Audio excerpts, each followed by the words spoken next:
political position to someone they had kidnapped who was from a very wealthy family. And the more that they explained it without large rewards or great punishments, slowly and befriending her, having human conversations, you slowly are rewarded by those conversations, and what happens is your beliefs slowly change over time, but it's a much more permanent change. What is the uncertainty here? The uncertainty here starts with their captors being willing to do anything. And that's the difference between what we expect to have happen here militarily, right, compared to what happens abroad. And that, as I read, he comes ultimately to a realistic realization that the captor can do anything he wants to him. He is relatively defenseless. He is unarmed, certainly in the face of a captor who may exercise any form of brutality. When we have captors here in the United States, those captors, those prisoners, likely do not have the same kind of uncertainty that our prisoners of war have in the hands of the realistic realization that that their captor can do anything that he wants to him, because that they have no limits. So this is really extraordinary when you think about fanaticism. You think about all of the moral rules that need to be broken. And so this gentleman was saying to me yesterday, why are they still talking about January 6th? Well, that is an example of fanaticism for very strong internal beliefs that have grown to be true to them over time. It's not excusing it. I did the same thing. I do the same thing for 9/11. Those two buildings came down and I was like, who's so mad at us that they would do that? Who's so mad at us that they would do that? Right? And so you kind of have to, this is all about opening up your mind to be thinking about philosophically, how are we easily led in a certain direction? We talked about that in Job. Are you able to put a ring through the Leviathan's nose and lead him around? Get him to, without that, to basically bow down, to eat plants instead of, that was the behemoth, to eat plants and not flesh. You didn't do that, right? Okay, so how do I get on that? So what we're talking about is the fanaticism that is created from uncertainty, which we saw on January 6th. Nevertheless, it doesn't mean that it's unfounded, right? It doesn't mean that it's unfounded. People were concerned about their government. People were concerned about socialism. Maybe you don't know the definition. They didn't seem to be that concerned about communism, though. And, buddying up with the greatest and biggest communists in the world is not, again, it's immoral behavior for what you perceive to be a moral outcome. It just doesn't happen that way. It doesn't happen that way.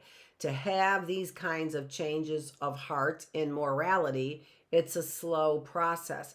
And when you've been writing things for money, and when you've been doing things for money, and when you've been following along or oppressing people or putting people in vulnerable positions, even locally, I've talked about this on my mysteries. If you are doing that, then what you are doing is using these slow, same kinds of strategies and tactics that oppressors of communist regimes are using. You're doing the very same thing. Again, I see this kind of thing locally to get people to what? Stay out of your place of business because you're not welcome there, because you talk about things that we don't want you to talk about in ways that we don't want you to talk about them, right? So what we'll do is slowly, without banging you over the head, we will get you to feel that you're unwanted so that you have a long-lasting change of attitude about it, right? So again, I've said, look around you because you're being studied, as we all know, but not in always the ways that you predict, right? Not in the ways that you predict. You predict I'm being studied by my advertising, but look at what look at what it's doing here. And what it's creating is this uncertainty, and this uncertainty is leading us to cling to extreme ideas because that's the response of desperation. When we are desperate, we cling to extreme ideas. And as I've said, what are the tactics that are being used here, even in Scientology, for example? The tactics they're communist tactics is what they are. They're absolutely these communist tactics that they're using. Get people to talk about things that are very personal so that we have information on them, and then we get them to act and do what we want them to do. That is Scientology, that is communism, and I'm suggesting that Scientology has taken over Dallas, Texas, and has spread throughout Texas as well. So, I don't know. I don't even know where Scientology actually is located, although somebody could look it up probably very quickly. Okay, all right, so let's go and get to another one of these slides here. So I talked about, we can see then the power of persuasion, right? The power of advertising when we see the great fluctuation in the percentages of people smoking. 99% were men, then 52% of the smokers in 1955 were men, 34% were women of those people who were smoking. And then that dropped down to 21% men and 19% women in 2012. So we had significant changes in percentages of people who smoked based on advertising campaigns. I've talked about what are they hitting, and we've been on this slide before. What do they have to hit in order to persuade you? And again, they can't do this by clobbering you over the head. They do it subtly by changing your feelings, your affect, the ABCs of social psychology, of social behavior. ABCs we say of social psychology because B is behavior, right? So A is affect, B is behavior. There's the English spelling of that. I'm not quite sure why. I think I copied that. And then the cognitive. So if we are able to get you to think and feel at the same time, this will change your behaviors. And that's what they're going for psychologically. Okay, and as we talked about, this is a stimulus response kind of a thing. So we were talking about baby Albert, right? And about the fact that baby Albert likely had some great psychological damage. And where we were reading that in Gina Perry's The Lost Boys, right? So why would baby Albert have great psychological damage? Because just like we were talking about in violent areas, that startle effect that they are experiencing, right, is an effect that lasts a lifetime. And so when we are making these associations with our emotions, baby Albert, loud noises, fear, our emotions, and then crying, right? And I'm very disturbed. It's not just loud noise, fear. That's the way the psychologists kind of blanket it so it doesn't. No, that baby was afraid and crying. And think about a baby who's afraid and crying and walking away. And then is being chased by the thing that they are afraid of by an adult. Imagine all of the kinds of fears that can rise. And we know that fear generalized too, because they did it on a Santa Claus mask. They did it with a rat. They did it with a white puppy. So a white rat, a white rabbit, a white puppy, and a Santa Claus mask. So the child was now afraid of a Santa Claus mask. right? Put a child on Santa Claus's lap. No, don't do that. I'm not feeling very good about Santa's and sitting on Santa's laps anymore, huh? Do they have those anymore? I don't know. Probably. Okay, so what is going on there is that you have got a some kind of stimulus, a loud noise, which is paired with a neutral stimulus, a white puppy. And what happens is then what you do is you drop the loud noise. You drop the loud noise, which was the stimulus, and you just now are presenting now the stimulus of the neutral stimulus only, right? So you drop the natural stimulus, the loud noise, you keep the neutral stimulus, and what ends up happening is you get the same emotional result from what was a neutral stimulus. So you pair a emotional stimulus that we know will produce fear or crying or whatever.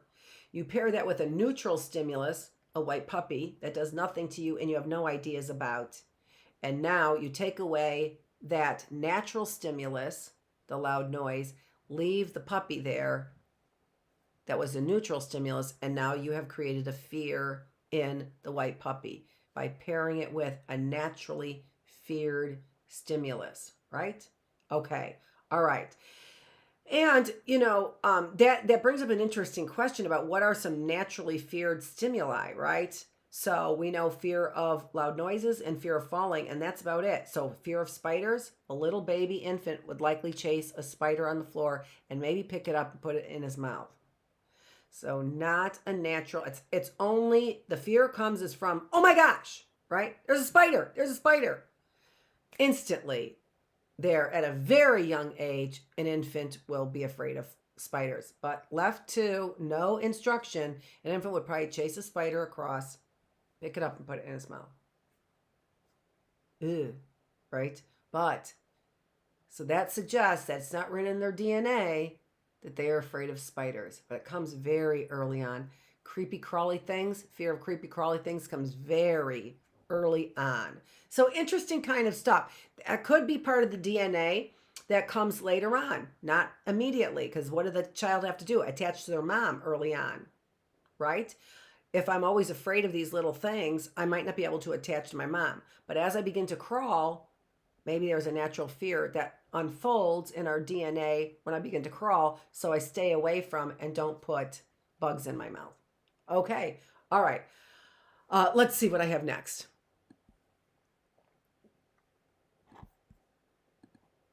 Now, this is interesting because this is a study that's done by Rosenthal, and now I'm seeing the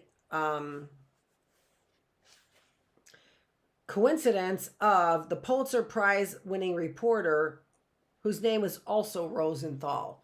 So Rosenthal is a Pulitzer Prize winning reporter. Are you also doing psychological experiments, or are you getting fed from a relative who's in the psychology, social psychology area, or what? Because we are very familiar with this study, and this study was done in 1968, and it's on the early research on SFP. What is that? Self-fulfilling prophecy. Self-fulfilling prophecy. And what we have here is we've got the hypothesis is that characterizing students as bloomers will create teachers' expectations that will improve learning. All right, so what does that mean? It means that if I say to a teacher, hey, this group of students, they are bloomers, that means that they will catch on rather quickly. They're kind of smart. We've tested. So they did a test of all the students, and then they randomly assigned them to two groups, which meant you had just as many smart kids in this group as in this group, and just as many dumb kids in this group as in this group. They were evenly spread, but the teachers were told that one of these groups were bloomers. That means they'll be able to catch on rather quickly when they weren't any different than the other group of students, okay? So they were creating this self-fulfilling prophecy, these expectations in the teacher creates an expectation, and the expectation, the prophecy, I expect that these kids will do well. The prophecy actually does become fulfilled, self-fulfilling prophecy. So they did that, right? So here we take a look at the results over here of what we're seeing. So there we've got the hypothesis of the study. So characterizing, telling teachers that these are bloomers are going to create expectations that will actually fulfill the prophecy that they are smart. So we had bloomers versus other students, right? And these were all regular students. All of them were regular students. Some of them smarter, some of them not so smart, right? And then they looked at the IQ points that were gained is what they were interested in. And so